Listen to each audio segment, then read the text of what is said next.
All right, good evening, folks. Please take your seats. This is our first of what's going to be many leadership forums we're going to do here in the county. And we have a rock star speaker, a former Orange County resident. And I met him first at a bar in Cornwall, Painters. And after talking to him for about a half hour, he asked me, when's my next assignment? I said, soon. He goes, where are you going? I said, Korea. He goes, huh? You know your commanding officers? I said, no. He goes, it's me. So ever since then, it's been a mentor and a great guy. I think you're going to get a lot out of this tonight. Just a phenomenal leader. And he's got a phenomenal resume, and not only education-wise, but assignments. One of the things that he was tasked with doing, and we're going to get into, is during the early invasion of the Iraq War, American military were charged with abusing detainees and prisoners at Abu Ghraib. That many people today say killed more Americans after that because it was a jihadist recruiting tool. He was one of the guys that was tasked with fixing that and restoring trust in the Americans. So with that, welcome John Hussey, Major General, 2-star, retired. Good Steve, friend thanks of for mine. having me. So General, you have this presence of a general. You look like a general, but you got that New York swag, Common attitude. sense? Yeah. No, so if you're from the Northeast, like we all are, we're used to kind of talking or hearing people talk like him a little bit closer to the city. Tell us about who John Hussey is. Like, how'd you grow up? I know you got a couple people that grew up with you here, some of your friends, but who is John Hussey? Wow, that's a tough one. It's a simple kid from the Bronx, right? Just trying to get by. You're looking for mentorship, a roadmap. So I actually started to write a book, right? And in it, I used the example of a roadmap. And so we can maybe all remember back in the day before all the GPS and all the cellular phones, Dad would sit there with an Exxon map and kind of take you from New York down to Florida. He'd know what stops to go and the restaurants and all that stuff. But there was a roadmap, there was a plan. So for me, when I was going through college, I was kind of lost. Didn't do well in high school. I did terrible on the SATs. But I asked the Iona College admittance individual, give me one shot. And if I don't do well, I'll leave, no harm, no foul. And he did. And then if not, I was going into the Marine Corps. I wanted to be a door gunner. I guess I was watching too many war movies or something, you know? But anyway, I did well in college. My goal was I wanted to fly. I wanted to be a pilot. And you needed good grades, so I worked really hard. But then I had astigmatism in my eye, and that kind of fell apart. So 21, your dreams are ruined.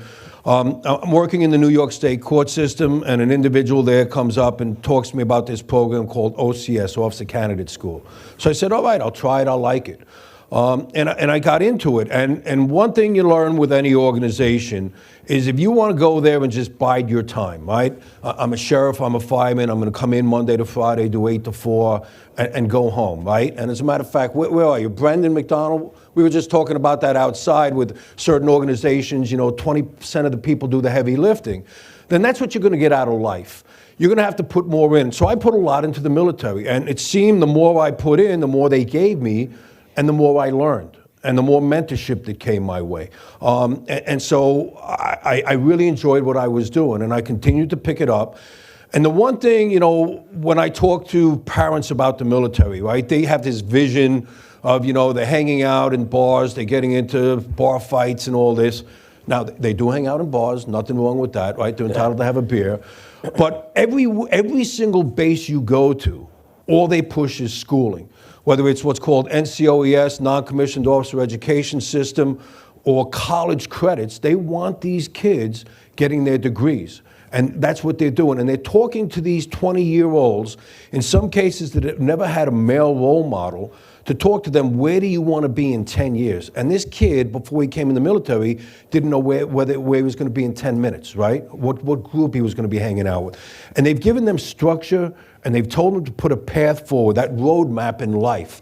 How do I get to the next level? So if I'm an entry-level police officer, what does it take to be a lieutenant? What does it take to be a captain? If I walk in as a financial analyst at one of these brokerage firms, how do I get to be towards the top? There's a pathway. And so we've got to have mentorship. We've got to have a roadmap So when I was doing this, I kind of knew, and of course you can't do it without the family. And my loving wife Janice is out there. Janice, she was absolutely through rotations, raising kids, everything, right? And she just represents all military mothers, just like and wives, just like your wife or spouse is a better term actually. And by the way, you're the first military leader I've ever experienced that talks about family before your retirement. Most people, hey, by the way, he's retiring, his family and kids are out here. You make it a point when you talk to your troops, including my troops when I was under your command in Korea, is to not only do you have to take care of yourself and take care of your people underneath you, but your family. What are they doing right now? They're working extra. I've never heard anybody mention that until retirement, until you brought that up. So what's absolutely incredible, right, in when we talk about the global war on terror from September 11, 2001, up until, listen, we're losing people today. This is still the expanded global war on terror, right? The soldiers, Marines, when I say soldiers, right, if I miss it, we just call them warriors, right? The warriors that are out there doing the frontline work, they're great, they get the accolades, the parades, but nobody says thank you to the spouses and kids behind, right? And they kind of get left behind, but they go through a lot more. Like the second that was announced the other day that 3 U.S. service people were killed, you think of every family around this country that had people over there that had to go through that period of, is it mine? Is it us, yeah. Is it us, right? So they go through a lot. And so I always say, I hope, when the annals of history are written, when the memorials are put up, they better have a friggin' big stone somewhere for the families and the spouses that stayed behind and supported these warriors out in the front. And this is true for the cops and the firemen. First responders, absolutely. They're dealing with difficult stuff right now. It's been a tough couple of years. And our medical people during COVID, right? Yeah. I mean, it was absolutely incredible what these nurses endured. Some of them had to go sleep in the garages, right? So they wouldn't poison their families, but they were great. Moving into that, and this is one of the things I didn't talk to you beforehand, but I wanted to make sure we covered, is mental health. Not just suicides in the military or people facing depression, but being real people. People think that if you're a cop or a military officer or fireman, you don't have depression. You don't get sad. We've all been there. You've been there. I've been there. And I think, how do you get that message out to everybody in this audience that has suffered, maybe suffering, to have that buddy, to talk to a friend? How do you break that barrier to get the people the help that they need right now in this country where a lot of people, I don't think I've ever seen people more stressed than now? So I think, first of all, we have to get over the stigma, right? And so, listen, people have spoken to me, I'll be honest, right? Where's Mike Donahue? Right in the room, battle buddy. He's kind of seen me frazzled, and, you got to have that person that you can talk to, right? There's a great book out now, and you can look it up. It's called Bipolar General. So this was a West Point graduate, very successful, went to Ranger School, 2-star general, led troops in combat in Iraq, and he didn't know it, but he had bipolar. And so he went through, his family went through all these mental health issues. So people like that are helping to break the stigma. You got to get to a point in life that you can't worry about what everybody thinks of you. You've got to kind of take care of you, yourself, and your family. And if that means getting help, there's nothing wrong with it. I mean, listen, I've never walked in a fireman's shoes down at 9/11, right? I've never been in a shootout like Gatling Gun Maloney out there, Sean Maloney, right? I mean, good friend of mine.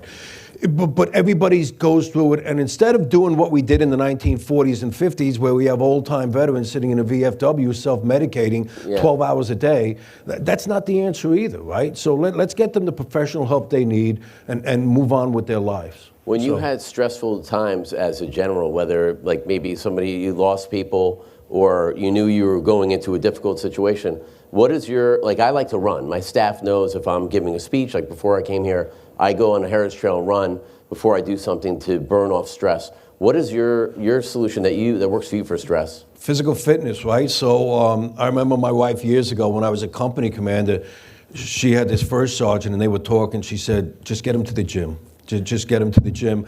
And my CSM Donahue there, the staff would hate to see me come back from the gym because I came back energized, full of ideas, vigor. So, I've had people I know with I wouldn't say deep mental problems, but I go, just go to the gym. I don't know how many times I might have felt like I'd blown a test in college or I made a mistake, and I go to the gym and you get into that runner's high that you know about, right? Yeah. And after that, it's like, it's behind you. You just feel better. So I kid you not, right? And I've gained some weight. My wife has told me, like you need to lose some weight, and I'm happy I could fit in the pants. I fit in the pants tonight. The uniform too? I haven't tried that on in a while, but I think I can, But anyway, I've been on this kick. I wanted to go 1 full year without missing a workout, right? I had this goal.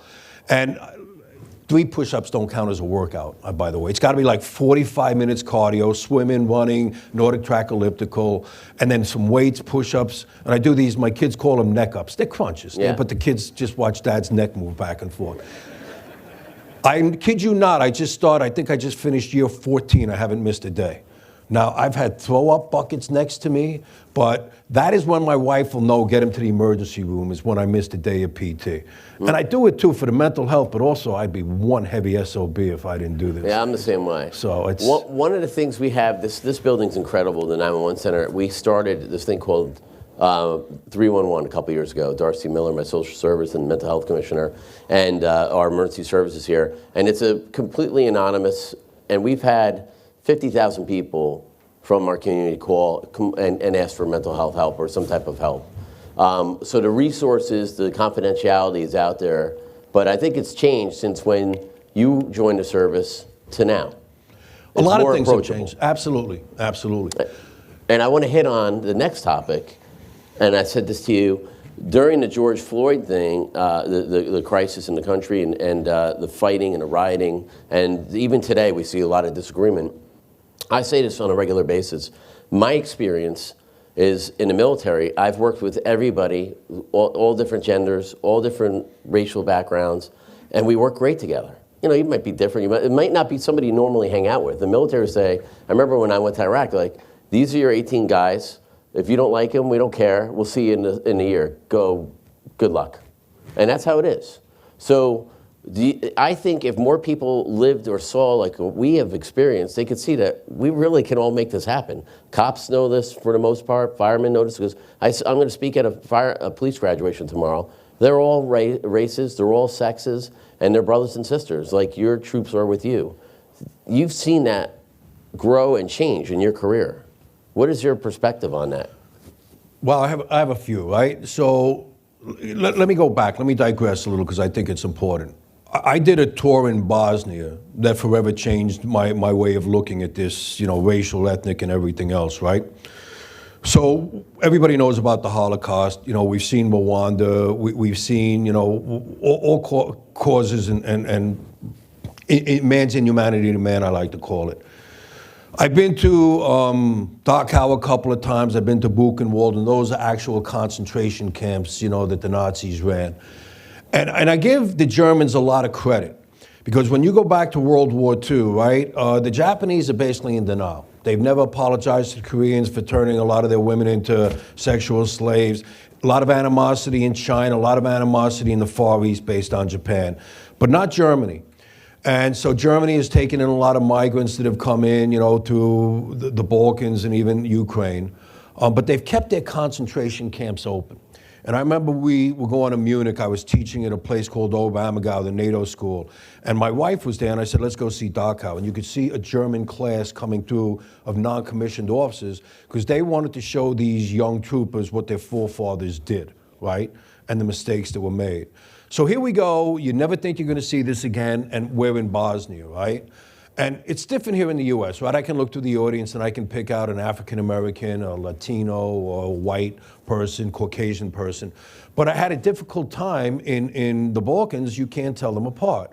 And there were 3 central groups, right? The Croats, which were basically Catholics, the Serbs, which were Orthodox, backed by the Russians, and the Bosniaks, which were Muslim, not fundamentalist Muslims. They were secular, meaning they could drink, and they weren't as pious as others. But the slaughter and what they did to each other was incredible. And these were neighbors that grew up. And it's not like, hey, I lived in the Bronx, then I moved to Orange County, now I'm down in South Carolina. These people stayed for hundreds of years as neighbors together. And they pitted themselves against each other. So I remember walking up this hill, and we came to a school, and you could see the bullet holes in the Serbo-Croatian language. And I said to this guy, Ray, he was a Cuban descent, and he looked Caucasian. And the reason I bring that up, only reason, is him and I were different, right? He was of Spanish, and I was of Irish culture. But I imagined what it must have been like that night to get a knock on the door and told to round up your family and bring them up to the school. So whether we want to admit it or not, right, men are the one that are looking to protect the family, the wife and the two little kids, and they could do nothing, right? They're at the hands of the guns, right? And there's nothing they could do. They knew they were marching up to their death. In 1995, we're still allowing this to happen. And they simply marched up and died. And I said to Ray, why doesn't this happen in the US? And he said, it's the economy, right? We're all fat, dumb, and happy. We're living large. Everybody's happy. And then we get the Floyd thing, right? Mm-hmm. And I spoke about this in Cornwall, because if you let that racial genie out of the bottle, that's hard to put back in. And I'm going to tell you something right now that most Americans don't know it, but we're at war right now. You don't think so, because everybody needs the Pearl Harbor attack of December 7th, or we need the 9/11 attack, but our enemies are fighting us now. And they're in different stages of war in this. I call it the Hussey, the Miller Lite argument, right? Remember the old Miller Lite commercials? Tastes great, less filling. They have us fighting about everything, from cigarettes to abortion to transvestites to, anything and everything we're fighting about. And if you don't think that's being done on purpose, you're wrong, okay? They're trying to divide us. And the easiest way to divide Americans is along racial and ethnic lines, because that's our greatness, there's our diversity, and it's being done. If you look in the places that we've been, Iraq, Afghanistan, the first thing you attack is security. You attack security in the institutions because you undermine them in the eyes of the people, so that the government is less, right, in the eyes of the people.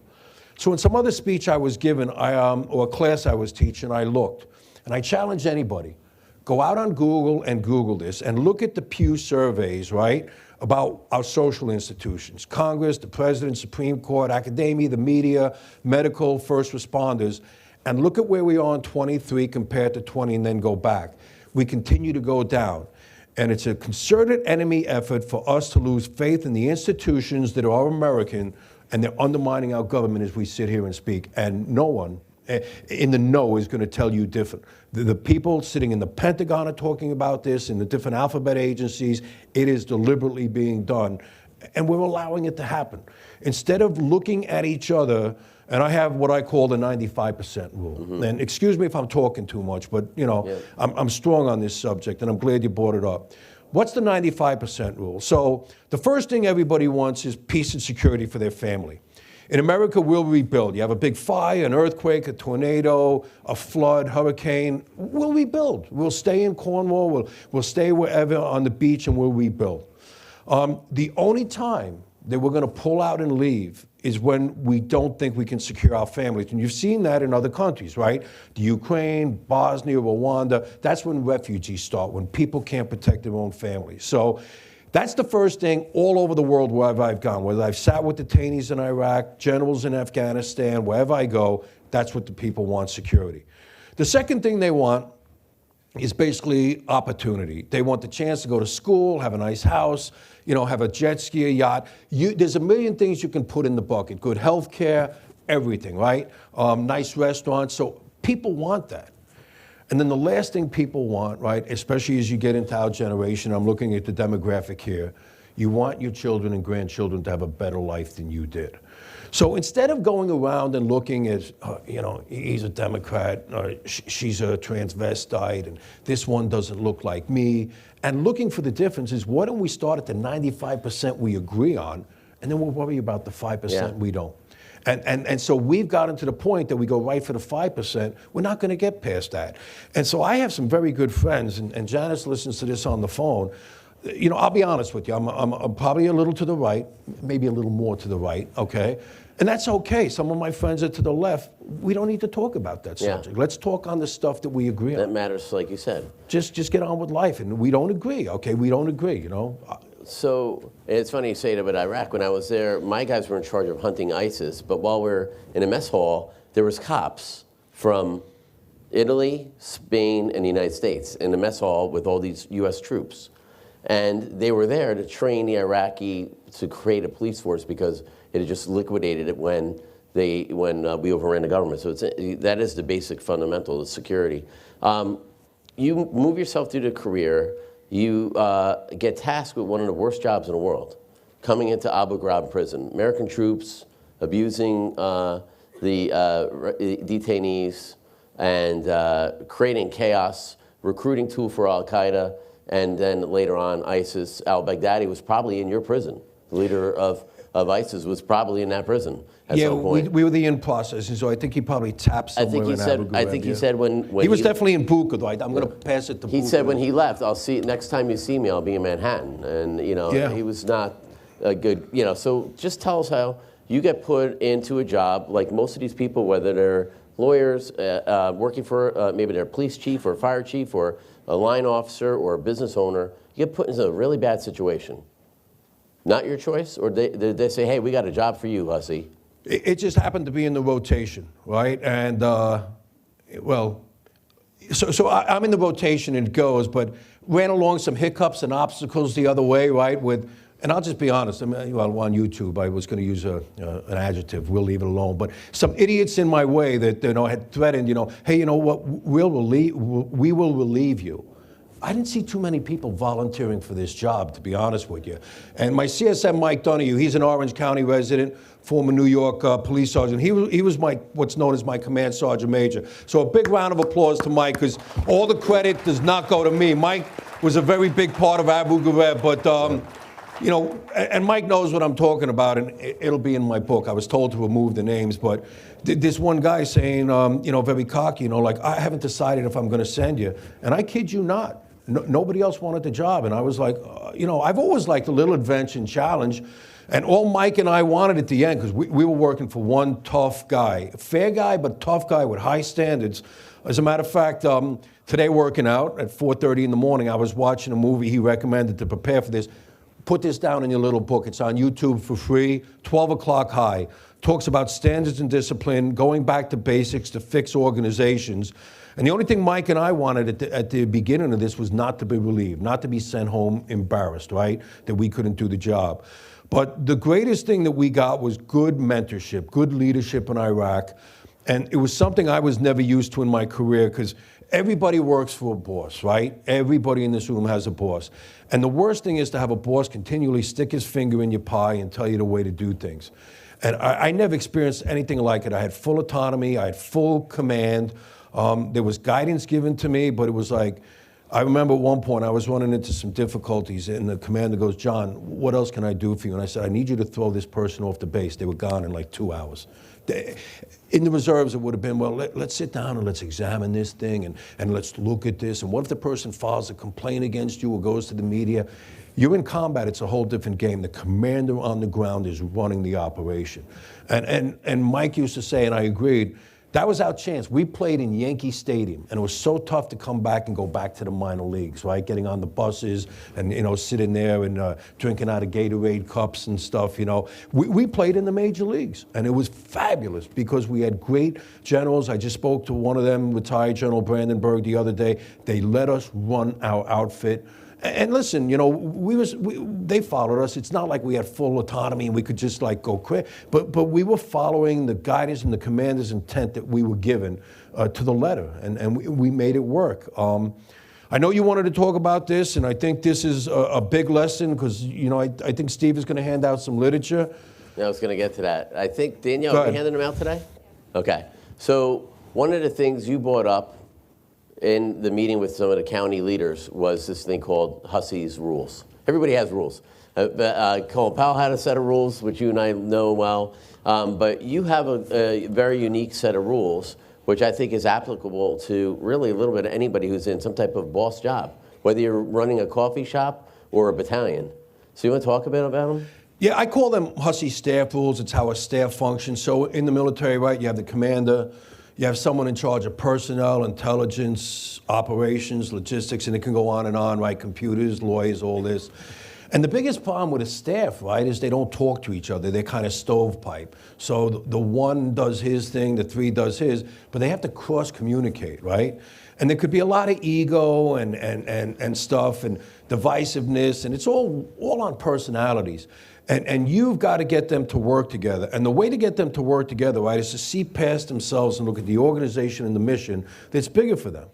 And so you've got to motivate them. And I remember one guy down in Gitmo, he had one of the best speeches I ever heard. He was a combat pilot in Iraq.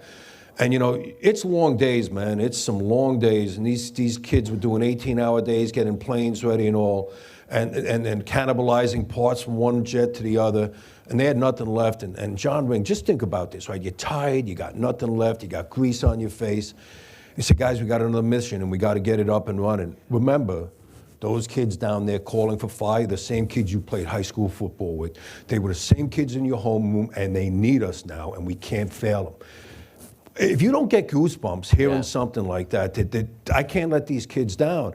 And so it's the same, right? You've got to give these motivational speeches, and you've got to dig down into the inner person and not get them to focus on you, but get them to focus on the mission. So one thing I always do is, and I try to teach this to senior officers and everybody else, and this is good for police captains, fire commissioners. It's not you. It's for me, the 19-year-old kid on the ground. For you, the 22-year-old fireman, or the 24-year-old cop on the street. What decisions are you making? Like when I look, and I don't care. I'll get political, right? In this sense, like I'm reading New York, right? We have to have this stop now, and every piece of paperwork that's going to go, and all this. I don't think they realize what that means, right? What does that mean for the average 22-year-old cop that's standing down by Madison Square Garden? Right? How is his day going to be? And I'll be honest with you, when this whole bail reform came in, I had the vision to see where we were going. And I just turned to my wife and I said, I did 34 years in the courts. I said, we're out of here. This is going to turn to Wild Kingdom because nobody gave it some thought. You can't, as a senior leader, make reactions that are based on emotions. Now, politics is different, right? You're going to react to the constituent. That's what's going to keep your job. But as senior leaders, you really got to think this out. What are the second and third order effects of your decision? And you need to be clear. And you might not see every angle, so that's what a staff is for. And so one thing that I had, right, and I tell everybody this, who's the guy or girl that's going to walk in your office and tell you that you're naked, right? The emperor's naked. Hey, sir, you're wrong on this one. And so the military has an old saying, and that's what the Battle Buddy CSM is for. And it's not so much on policy or decisions. It might be your ethical behavior that he can walk in and go, hey, what you did last night was wrong, and you owe an apology. And you need to have that, right? My whole staff went through ethics training by the judge and how you conduct yourself. Mm-hmm. And if you don't have that as a leader, that you just think you're full of hubris and, you can walk out and roses melt at your feet, you're going to fail. I promise you're going to fail. All right? You're going to make an error in judgment. And so the one thing I never wanted was, I didn't mind if they wanted to relieve me because I made a bad decision, but I didn't want any ethical problems. So I try to live by the letter of the law because I did not want my career failing on an ethics violation. So you had people in your staff that had the ability to frankly tell you, you're wrong, General. Yeah. Yeah. You got to fix this. Right. And listen. And so, or you need to slow down. You need to slow down. Not challenge your order. No, but some did. They didn't do too well. And that's one of the people that got thrown off the base because part of the rule is this, right? Picture this. I always use sports analogies, right? So picture this, right? We're in an offensive huddle. And the huddle's talking and saying, listen, I think we should do this play. I think we should do that play. And then the quarterback finally makes a decision. He might have got his input that the wide receiver can beat his man, whatever the case may be. But when that decision's made and we break huddle, that's it. We execute. You can't have the wide receiver going out saying, ignore what he said, right? Let's do my play. And so you can have good staff debate, and that's one of my staff rules. It's called loyalty. Give me an honest assessment of your opinion, and that's okay. That's not being disloyal. That's giving me open debate. My problem comes after I said, I've heard you, and I've heard you. Now we're going to do this, and then you're still fighting me. That's disloyalty, and I'll cut your legs out and send you on your way. You execute what you're told to do, because some people bring their own ego into it, and their position dies with or their ego dies with their position. You can't have it. So, General, this is my book I had. This is my wheel book for the Navy. We keep these in our pockets to write notes, and it's got Hussey's rules. You wrote it in nicer font, and Danielle printed it out for people when they leave later. But I'm going to go through these with you, and I want you to, you have it, I have it from my writing from what you said verbatim. Do you want to use this? It's needed. I need glasses. But I have read history. Here, you want read. Now I'm using the General's glasses. Read history. Yeah, obviously the commander-in-chief, so you know what your boss, and this is for corporate America, you know what your boss, what are we doing? What's our goals for this year? What's the police? Are we doing more work on the street? Are we doing more, radar, community policing, fire? What are we doing?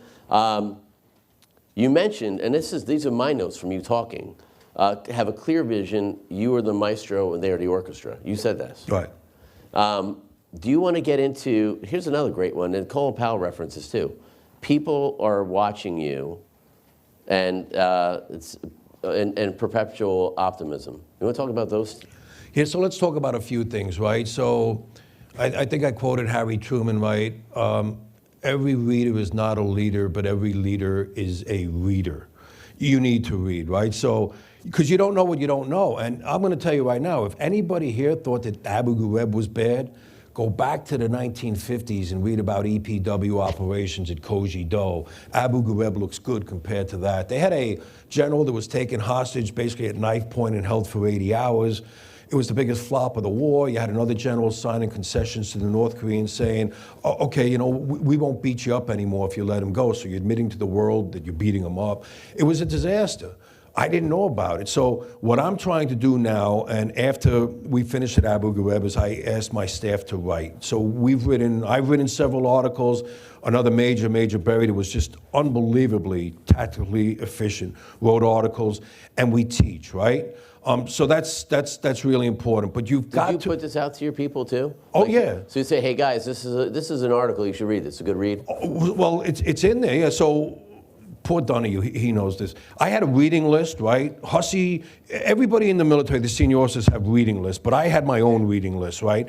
What were applicable. And then you get these slew of articles that come to you in the military, right? The War College, the Navy War College, and anything that I found, I would send out there. These poor guys were getting like inundated, and I didn't make you read it. If you want to read it, read it. If you want to hit the delete button, on with you. But you've got an obligation to train your people. So I can go on with a few examples. So let me give you two real quick. So I'm doing what's called a quarterly training briefing. And I said to this person, I said, have you ever been to run a detention operations camp? And she said, no, but I've been to one. I said, good, I've been to a restaurant too. I have no idea how it runs. I said, what do you boil the chicken at? What happens if the ice machine breaks? I said, whole different ball game than eating at a restaurant and running one. So I said, you know what? These kids don't have an idea what they're talking about. And one of them is going to be me that's going to get sent somewhere around the world to run a detention camp. So we put together what was known as a DOT, Detainee Operations Training Event. We had General Petraeus there, General Brooke, 4-star, all the generals back that did this in Iraq, my whole staff. And we took them from very strategic level, Petraeus and Brooks talking about dealing with foreign governments and all this, down to how to feed a detainee in a camp. Now, at the end of the day, they may go there and blow it, but I've given you everything I got, kid. I put it there. I've given you reading materials. I wrote about it. I'm writing a book about it. And there it is, right? And they ask us to come back and talk about it. We do.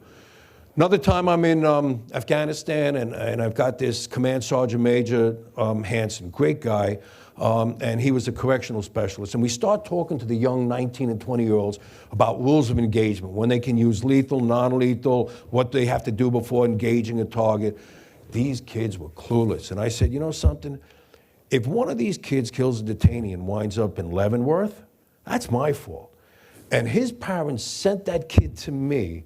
And what did I do? I got their 19-year-old kid sent to Leavenworth for 20 years because I didn't do my job. We did a complete stand down. We had rules of engagement. Me as a full colonel in charge with my CSM went back into the towers, did vignettes. Okay, the guy's coming at you. He's got a knife in one hand and a rock in the other. What do you do? And we put him through hell, but they were trained. So you have an obligation as a senior leader. I don't care if you're in corporate America, you're the Boy Scouts or Girl Scouts and how to sell cookies. You've got to train your people, because if you don't, that falls on you as a senior leader. General, we've talked about this before. You mentioned this, but about listening, and you had you have the open door policy and discussions, and then you make a decision. Then you also, this again, these are my notes from you. Make a plan and plan for the plan to fail. Right. You want to go into that a little bit? Yeah, I mean, so, there's this guy they make us read in the military called Clausewitz, and he's got more quotes, right? If you ever want to really sound smart, go look up Sun Tzu and Clausewitz, and you'll sound like the genius at the table of the bar. It's great stuff, right? But anyway, Clausewitz said, the initial plan never survives contact with the enemy, right? So let's put it in a simple analogy, right? I've got the best running back in high school here in Orange County. And this guy's getting 200 yards a game, and we're playing the next team, whatever it is, Cornwall versus Monroe, and I'm just going to give the ball to this guy 15 times. He's going to get me 200 yards. Opening kickoff, he breaks his leg. Where's your plan B, right? You don't have one. You're going to lose this game and probably the rest of the season, right? So you need to think it out. So I used to always tell officers, right, those officers that succeed and really do well in their career are planning for failure. What are my other options? So part of what your staff's job is to play what's called a red team. They're supposed to come at you and they're supposed to make you think. And I'll tell you, I have problems with this in school now, right? And I don't mean to sound, insensitive, but this new generation doesn't have the thick skin. So if I have a student say yes, I say no, because I'm trying to develop their critical thinking. And they take it personal and they go back to the administrator and say that Professor Hussey's mean. No, I'm not. I'm trying to get you to think. If you want me to rub your belly and tell you no's the right answer and it's great, I'll do that. But that's not going to get you anywhere in life, right? So a good staff is going to come back and poke holes in your theory. And then you say, okay, so if we do this and it fails, then we'll go to plan B. And the other thing I wrote down is the Murphy squad. I don't know how many times, I've had this, but there were like 3 key maybe NCOs, and Donahue could be one of them, right? That no matter what failed, that I could turn to them and just give them a wink, and they knew what had to be done. Because you even take a look at this, right? What does this take to organize? And right? It's got the camera people, all the people that are signing in. Anything can fail at any time. Like this beautiful picture could fade out and everything, Yeah. I mean, what are we going to do? Definitely dated. Exactly. but you get the point. So you've got to be ready to react. And you've got to have a team that's ready to react. Whether they be in the military or reserve force, that if my initial force gets in trouble, who's going to go in? So let me give you some examples. It's really hard. Again, my team used to sit in the back, this guy, Bob Berry, and he would keep a book on me about Husseyisms, right? And Donahue's laughing now. First of all, I always mumbled a word or two and couldn't get my proficiency in the English language right, which as a speaker happens occasionally. Yeah. And then my sports analogies. But I compare it to this. Anybody that's ever played football, sometimes you're in the game, but you don't really know till you get your head rung, or till you get a good hit and you wake up. And that happened to us on April 2nd, right? We were going out as commanders and telling them, take these guys serious, take him serious, and they didn't. And our FOB, our forward operating base, got hit, and it got hit hard. And I swear to you, this is funny. I saw every war movie and read every war book you could see, and I said, all I've got to do is get to a phone, and I'll get more jets in here and helicopters. I'll sit back and watch the light show go up, right? So I get to the phone, and I get this Major Matthews, his name was, and I said, listen, we're surrounded, and we're taking some pretty bad fire here. And I said, I'm going to need some air support. He said, you are cut off, and you're going to fight this out on your own. Okay. And I don't want to use any profanity here, but it was like, whoa, what happened to all my jets, my $35 million jets as a taxpayer I'm paying for and everything? But what I'm getting at is this. The troops finally woke up. And then we went through exercises like every 8 or 10 days to roll out. They had let's say 10 minutes from start to finish to roll out vehicles with M2 machine guns, 50 cal machine guns, and be ready, because the enemy was watching. They were going to deliver messages to the outside. They're ready. Don't do it. And I can remember one night, his commander looked at me and he said, sir, we didn't make it. And next time I'm going to try hard and we'll get it right. And I go, you're damn right, you will do it over. I was like that football coach with the whistle, run the play again. And he said, sir, it's 2 a.m. I said, I really don't care, right? Because it's about life and death. And that gets to a principle here that most leaders struggle with, is leadership versus likership. And that's a big one, right? So, listen, everybody wants to be liked, right? Everybody wants to walk into a room and get that nice hug and the handshake, and then they go out to a bar and buy you a drink. Oh, my God, I got voted off the island right before we got sent to left Fort Dix. And that made it easier for me. Actually, I swear to you, it made it easier for me because there was no loyalty left. And I shouldn't say this because I know we're on YouTube, but I'll say it anyway because, I'm retired. I felt like Tony Soprano running a family. It was all business. There was no friendship. There was no loyalty. This was pure business. And that's the way. And there's like a scene in Goodfellas where it's like, pay me now. Can't make the pay me. And that's the way I felt, right? Listen, we're not friends anymore. This is about business. It's about getting the mission done. This is bigger than you, me, everybody. This is about American national interests in the Middle East and all. And we're going to get this mission done. And so it was easier. I think a lot of people, like if you're in a police department, let's say you want to be promoted and stay with your friends, worst mistake you can make. I think New York City does a good job. If I'm a cop in, let's say, the 26th precinct and I get promoted to sergeant, they send you elsewhere. And us too. Yeah, you need to, right? Yeah. And I tell commanders, you don't get promoted in your own unit. You don't. You need to go outside, right? And I always love coming into an outside unit where all I can do was basically the doctrine and the training, and that was it. It was not about likership or anything else, because that's what gets people in trouble. And that movie, 12 O'Clock High, if you haven't seen it, watch it as a leader. Old movie with Gregory Peck, but our boss made us watch that in Iraq. And again, I re-entered it, watching it the last couple of days. It's phenomenal. Because that's the problem with likership. So Colin Powell had a saying. I know we keep going back to him, but he's fabulous. Kinda, I have his book, by the way. Yeah, I bought it. He wanted me some show and tell stuff. So yeah. So read the book. He had a saying that work like somebody's watching you, even though they're not. And I remember when I graduated OCS, on the wall it said, "Don't ever do anything that's going to bring dishonor to your family name or the United States Navy." You had a big emphasis, and we're going to finish on ethics, and then I wanted to go into some other things. We're going to take questions from the audience. You made a big emphasis to my group and your team on ethics. You want to talk about that real quick? Sure. Let me just go back to likership because I want to just share a funny story. Okay. So the worst thing in Iraq was when, CSM Dunny was there, and this CSM, the brigade CSM, Ranger Joe Shelley, big guy from Boston, a lot of laughs, but a very proficient guy. And he said, "Mike, I see you're doing your job." And Dunny turns and goes, "How do you know?" He goes, "Because you made the Porta John Wall. They were writing about us on the Porta John Wall." And so at first it hurt a little bit, but then we'd say, "Hey, you got to go to Porta John 3 and see what they wrote about Hussey or Donahue." It became humorous, right? And so with me, a lot of you may know, but Saddam had two children. They were Uday and Qusay. So on one of the toilets, they wrote Uday, Qudai, and Hussey, third son of Saddam. So I was now considered the third son of Saddam. Well, so that's the love. So that was the love of likership and leadership. Yeah. But here was the best, right? This is no kidding true.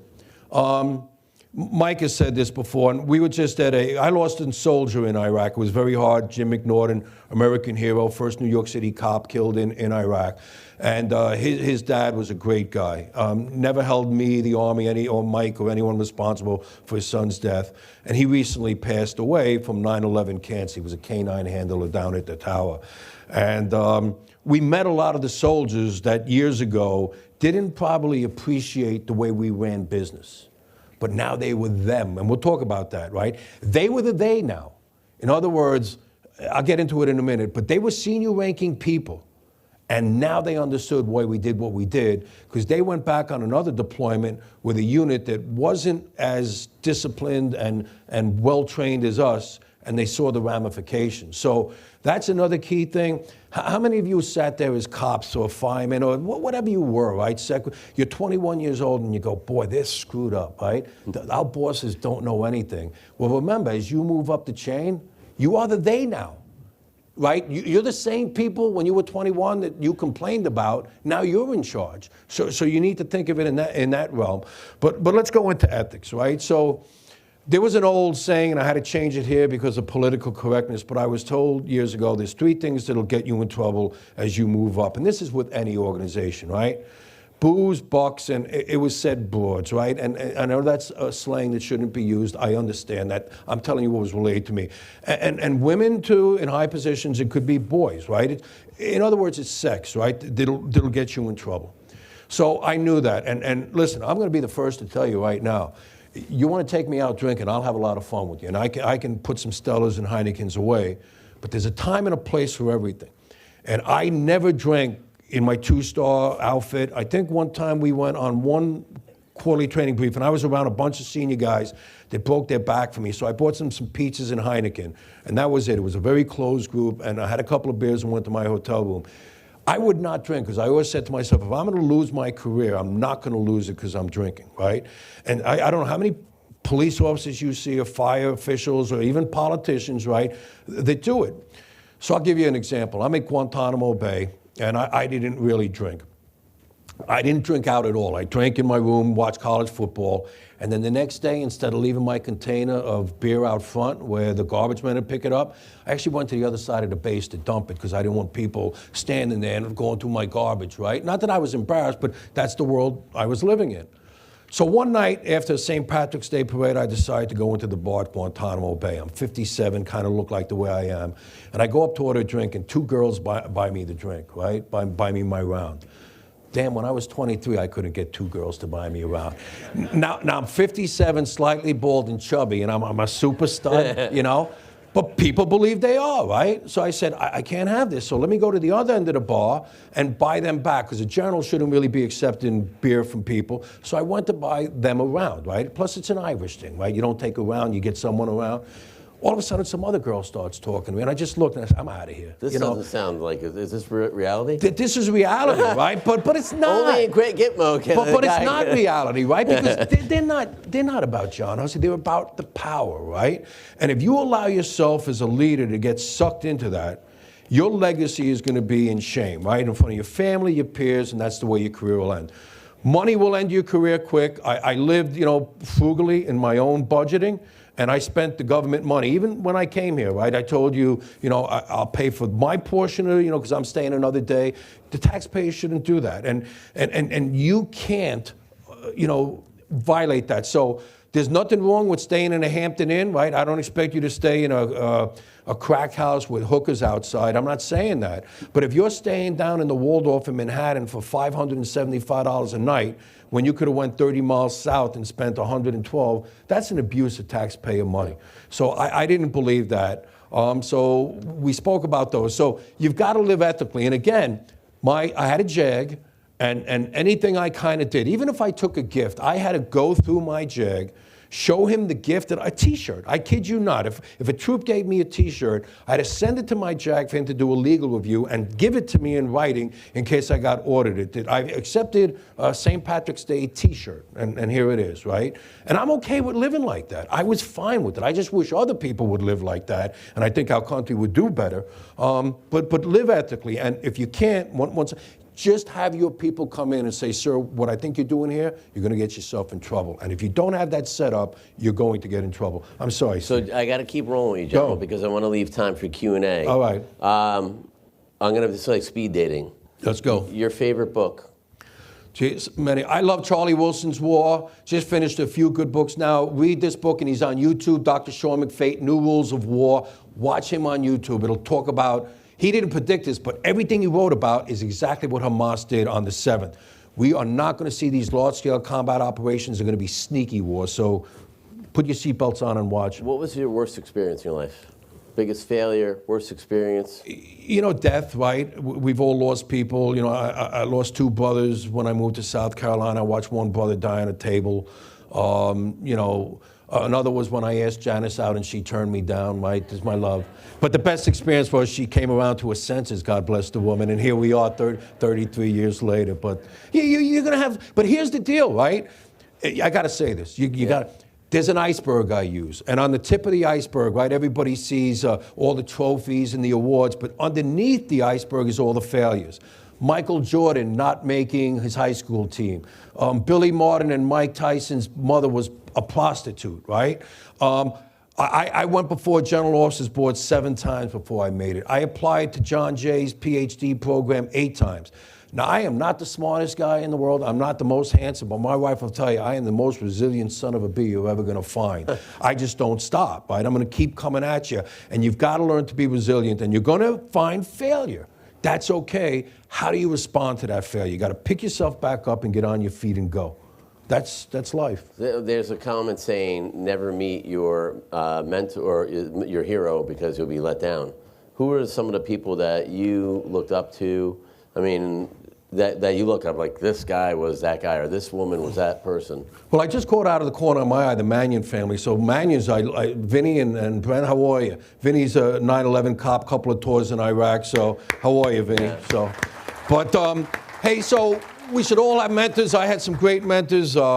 Mike Ollie, and I know he helped young Danny Mulvey when Danny was suffering. Vietnam vet, lost a leg and an eye, and he's had more shrapnel in him.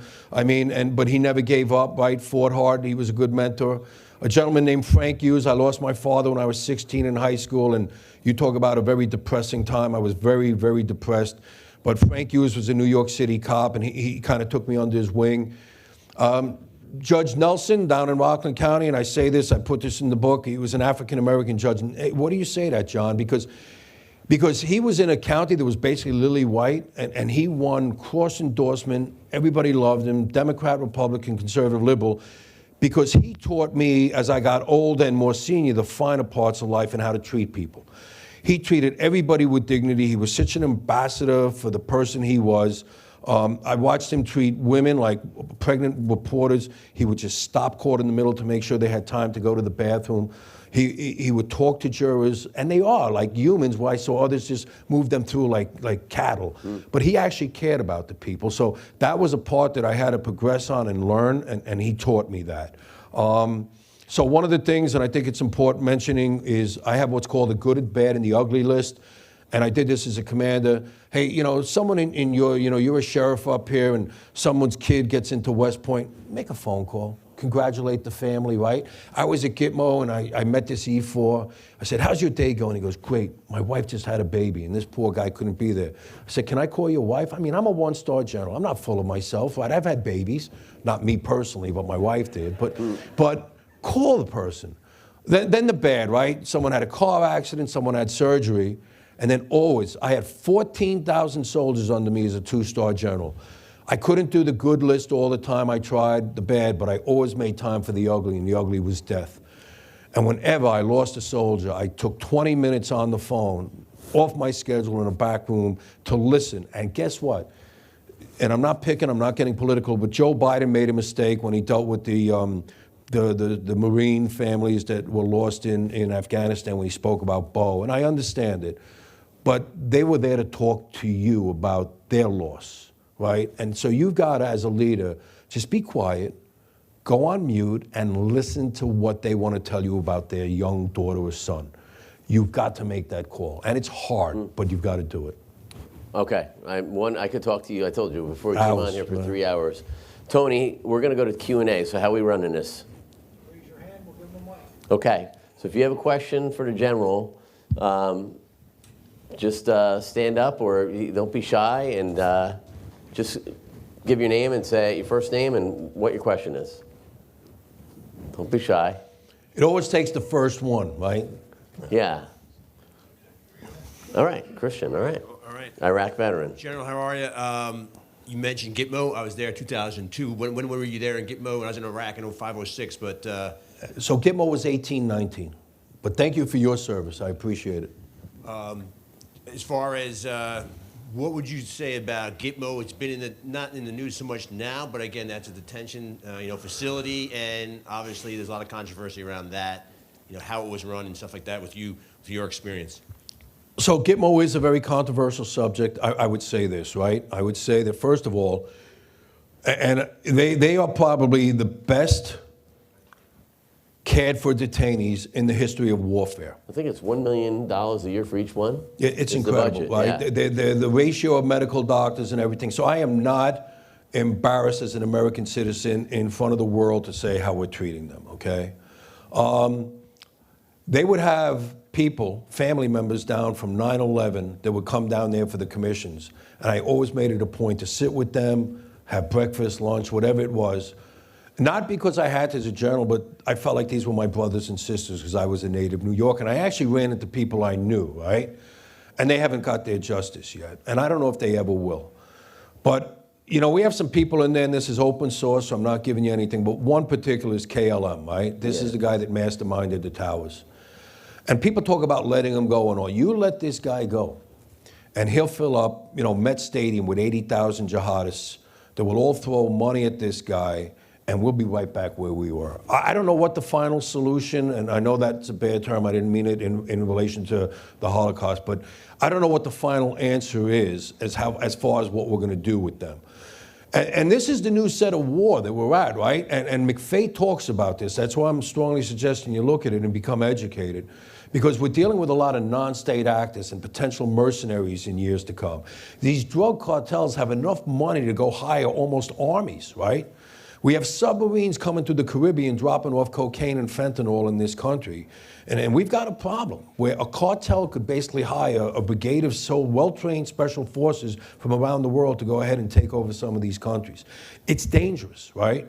What do we do with these detainees? What do we do where they're captured? They don't have a state. And in some of the states, if we want to repatriate them and send them back, like Vietnam sent back our POWs after the Vietnam War, they're failed states. There is no government there. They're the Houthis, right, in Yemen. There's no government to control them. So we've got some issues worldwide to deal with, and we're still going by probably 1940 laws.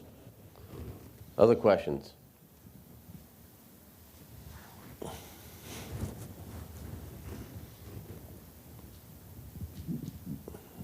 made you come all the way up here. Sorry about that. Dory Houle, I am a mom of 5 and the wife of a retired New York City police officer. He's also retired from the Air Force and the Army. My oldest son is in the Army. He's stationed down at Fort Bragg. You talked earlier about the challenges that we have with this younger generation and the skills that they're lacking in. And I can tell you it's difficult to raise our children today having those skills, right? So can you help us, from your experience with dealing with a lot of these young kids in the military, can you help us understand what skills do our kids need for their future? And how can we instill those skills in them? Okay, interesting. So I had a son, right, when he was growing up, and I'll probably see some laughter here from my friends. This kid was like the poster child for Ritalin, right? Your son? Yeah. And he drove me crazy, right? And when we finished high school, I said, Brian, there's cost-effective analysis, risk analysis, and I'm not risking or spending any money on you to go to college. You're not ready, right? He went into the Air Force, and you ever hear the Mark Twain saying, right? When I was 14, I can't believe how dumb my father was, but at 21, I can't believe how smart he was. This kid has done a complete 180. I mean, he's come home one time for a wake. The neighbors saw him, and they couldn't believe he was the same kid. He actually, is old enough now. He's 22. I really enjoy hanging out with him now. He went into the Air Force. He got an IT background. So look at what we're doing, right? I think colleges are doing a disservice to all of us, right? If you're sending your son or daughter to college and they're studying, whatever, how to make tomato sauce, right, from dried onions. I'm making stuff up, but you understand what I'm saying. A sociology degree is not going to do anything for them. Get them a degree that they can use, right? Nursing, finance, IT, cyber, something. But, we turn around and we keep talking about, college. It's not for everyone. So here's Laureen, a good friend of mine, whose son went, and he's a plumber, and he's doing damn better than all these college kids. He doesn't have any debt, and the guy's making good money. Why are we afraid to say our kid didn't go to college, but he or she's an electrician, a carpenter, an HVAC? Look for a skill, but here's some basic skills, right? It's called integrity, it's called honesty, it's showing up for a day's work. When you're told to be there at 9 o'clock, you're there at 8:45. And if you're getting paid to be there till 5, work, right? And do your job. And if you didn't do a good job on that woman's air conditioning, then go back and fix it and do it right, because that's your family name and your reputation. And that has to come with the honor. And we know that from all of us hiring contractors. All you need is that reputation. And man, the word will spread like wildfire. So those basic things that everyone says, and I'm not saying I'm perfect, right? I'm not. And I've raised 3 kids, and they struggle. I'll never forget this, right? My neighbor said to me, how did you get all 3 kids out of your house by 18? They think I've got... I said, I think they hated me. They didn't want to be around but I held standards, right? I did, right? You're not going to go out till 4 in the morning. No, the dress is too short, or whatever the case may be. Again, likership and leadership. I'm not their friend. I'm their father, right? I know the cold world, and maybe I was jaded because of my job in the courts, like some of the cops out here. They know the world is a dangerous place, and you've got to be careful. So it's hard. And by the way, I do appreciate you as a spouse and mom, and what your husband did and what your son's doing, so I thank you. Any other questions? Yeah, so if you're a leader of this country right now, and I think one of the major issues right now is the illegal migrants that are coming in. So You're getting word, everything tonight. word Yeah. on the street is that thousands I know, on I'm the following terrorist this. list Yep, I'm following. have come in with them. We don't have protection in this country. People are afraid to even talk to each other. If you were the leader of this country, what would you do? So I have my own thoughts, and you know what? I just want to stay out of politics because, you know, even as a retired general, right, I think too many of the generals are getting into politics, and I'm not running for office. Listen, our country was built on immigration. I come from immigrants. Where I live now, they are the hardest working people. All I want is a legal path, personally. But man, this country would be, no, we're all immigrants, right? We all come. And you know what? I've met some good and bad, right? So I think it's very good that we take pride in who we are and where we came from. But the number one thing is we're Americans first. And I think we've got to stop this divisiveness all around. But anyway, I hope that gets to a bit of your question without getting too deep into politics. I think we had a question over here. Thank you. Well, just curious as to how you think the rest of the world looks at us. I was in Italy once on a train, met a lovely young woman, and we had a long conversation. And one of the things she said to me was, the thing that I don't understand about Americans, she said, how can the people from New York get along with the people from New Jersey? And I didn't have an answer for her other than that, we're the United States. But this was just a young, intelligent woman, but that was how she saw us. And if we can't get along with France, how can you get along with New Jersey?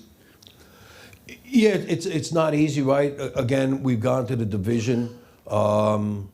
You know, I hear these things and stories, and again, I'm trying to be delicate, but I remember sitting at a dinner one time, right? And a woman was talking about immigration, and I said to her, I said, listen, I said, you know, if I don't agree with you on immigration, I'm a racist, right? And if I don't agree with African Americans that there should be reparations, I'm a racist. And I know I've lived in the community, so I understand, you know, some of the issues with, you know, the Hasidic Jews and what the communities are going with. But if I don't agree with them, I'm anti-Semitic. Why can't we just disagree? I mean, we get into this labeling, and certain people have gotten themselves into stovepipes, and they've put their own interests, right? So I'm of Irish descent. But I'm not putting Irish interests ahead of American interests, right? I'm not trying to get Irish immigrants here or you know, more money funneled to Ireland.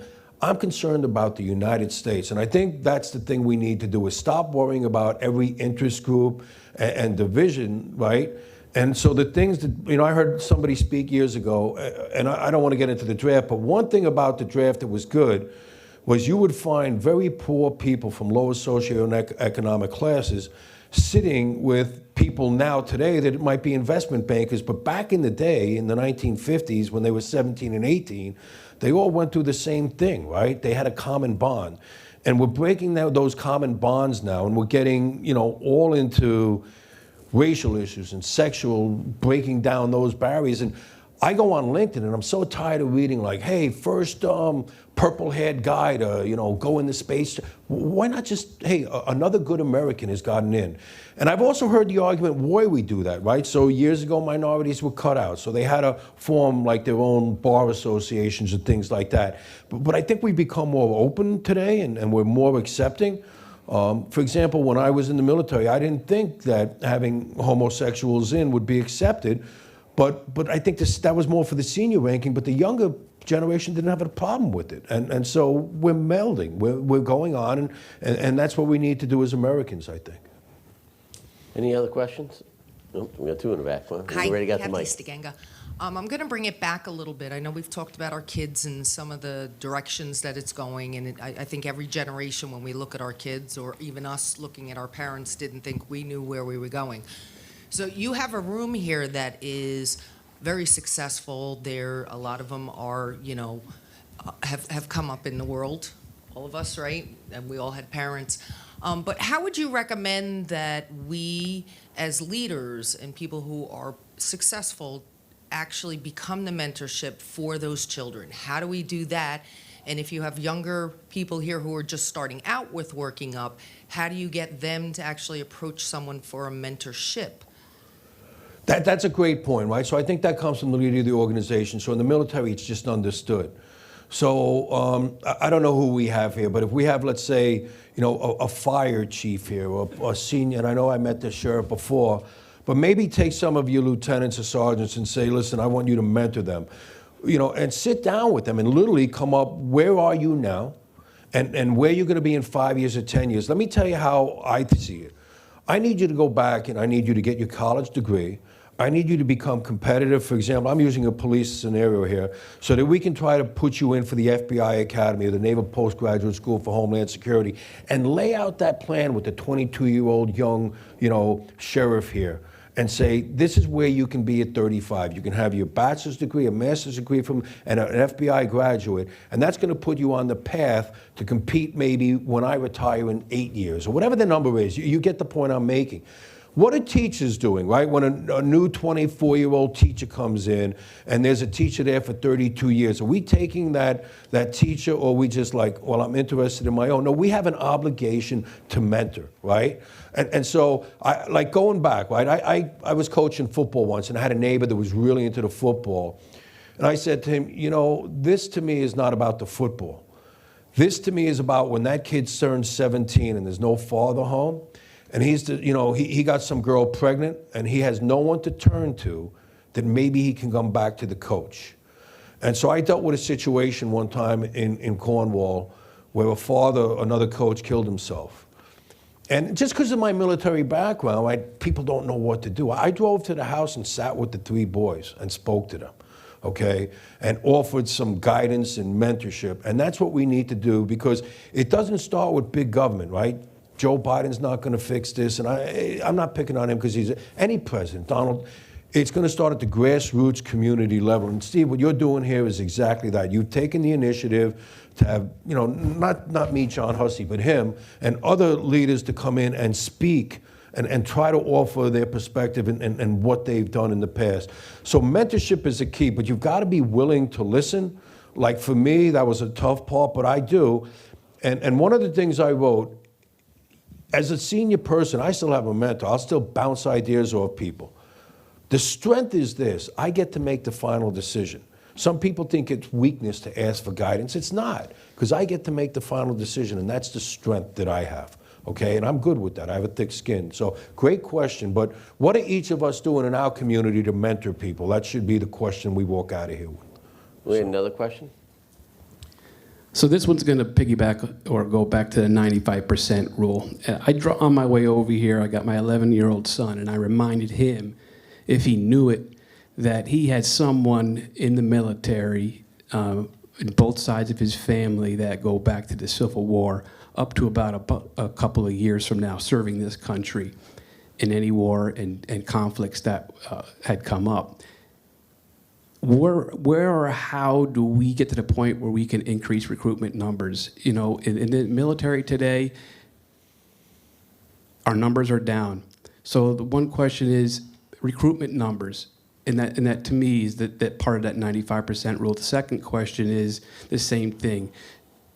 How are we increasing that civic duty within our communities and our younger generation, where it's not along the lines of blue and red, or whatever line that we're drawing, but the civic duty is there because of what we want to give back to the communities? So a couple of things, right? So let me come back to the recruiting list, but I'll be honest with you, right? A lot of us, and even I did, you walk around in fear, right? Because if you say the wrong thing, the cancel culture is going to kill you, right?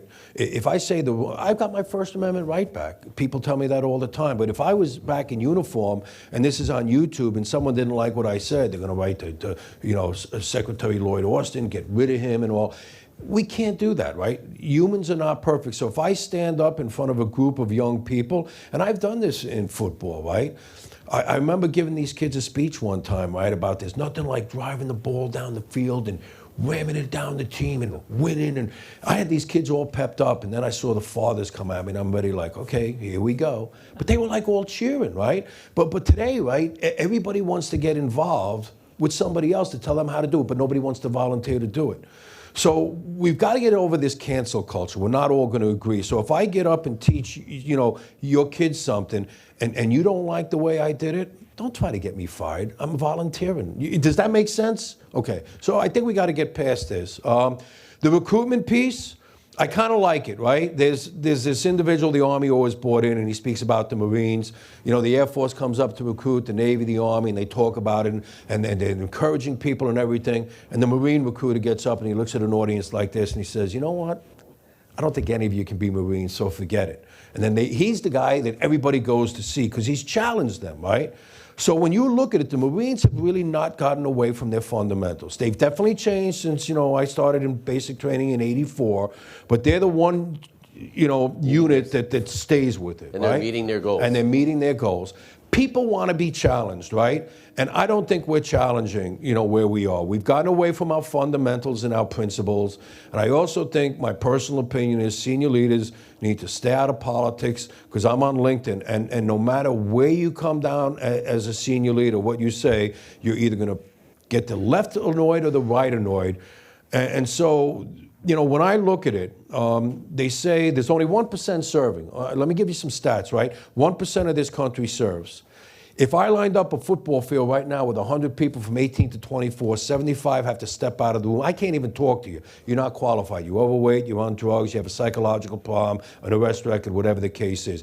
I can only talk to 25. It doesn't mean I'm getting 25. I can only talk to 25. So we've got to continue to challenge that 25, and we've got to give them something to be proud of. And I think we've gotten away from that. We've gotten away from the fundamentals. And I hear this amongst the senior leaders, and I know that's my opinion as well. Get back to the basics. Any good organization, any good football team, when you watch a guy like Parcells or different coaches, they go into a losing organization. I'm not saying the military is losing. They get back to the fundamentals, blocking and tackling, and that's how you build a program and win. Fundamentals. Any other questions out there? Okay. Oh, we do. I'm sorry. Yes. General Hussey, I wanted to ask you, you used the word resilience. Yes. Can you share an experience where you had a setback, and how did you tap into that failure, that's a word that you used, to create or to make a success from that experience? Great question. I'm glad you asked that because it brought up a point. How many people have seen the movie Black Hawk Down? How many people remember Hoot, right? The war junkie, he's at the end and he speaks. And if you haven't seen it, it's a great episode, right? Hey, my friends asked me, why do you do this? Are you a war junkie? And no, I do it for the guy next to me. So I had a unit in Florida that actually asked him to come in and speak. And he couldn't, but he did it for COVID, right?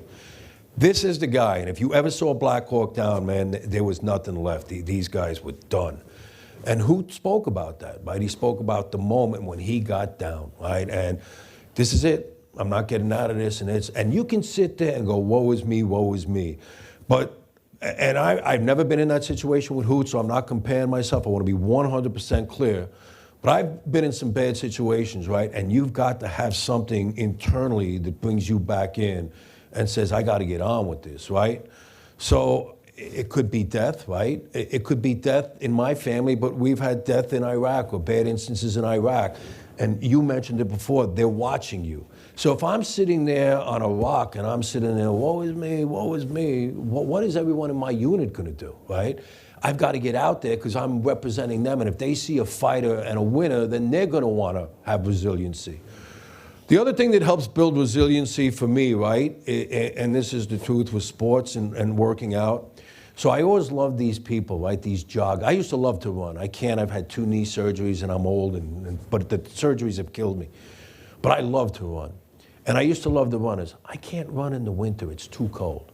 And I can't run in the summer, it's too hot. I'm saying to myself, well, when do you friggin' run? We live in the Northeast, right? But what I did was I challenged myself, right? My wife would tell me I'm crazy. I go for a run in the snow up here in my shorts. And then at 102 degrees, I'd run. That's building resiliency. Because your body and mind are telling you not to, or your body's telling you not to do it, but your mind's telling you to do it and not to quit. Because we've allowed people to quit. And the one thing, if you're raising children, I don't care what they sign up for, Girl Scouts, piano, our kids knew if you sign up for something at the beginning, you're not quitting. You can not do it next year, you don't have to do, but you're gonna finish it, because once you let them quit, you're sending a message that every time something gets hard in life, you can quit. And that's not life, and we all know that. Good point. Anybody else out there? Okay. In the back, yes. Sir, thanks for coming today. Caroline, Oh, as you Caroline know. Pogge. By the way, unbelievable. Full colonel, PhD from Harvard, and she is absolutely incredible. And if you don't pin on general one day, I'm going to be disappointed. So I want to be there when you do it. All right? Fabulous. All right. Thank you, sir. It's not up to me, though, as you know. I know. And you retired before you gave me the opportunity, so. But one thing that you didn't talk about today is the fact that you've had dueling careers most of your time. And I'm curious if you could share with some folks, especially the young folks that are thinking, maybe I don't want to do the Army full-time. Maybe I just want to do it part-time, and how you thought that's helped you as you've navigated your life. Oh, it's been tremendous, right? So, I mean, everything from dealing with senior. I remember one time, for example, and it went to Iraq. Anybody ever hear the term the elevator speech? You know, you got, so, you know, here's one of you, right? You get in the elevator with Steve Neuhaus. You got 30 seconds, right? What are you going to say to Steve Neuhaus in 30? And for us, it was, hey, I'm there, and there's the chairman of the Joint Chiefs of Staff, right?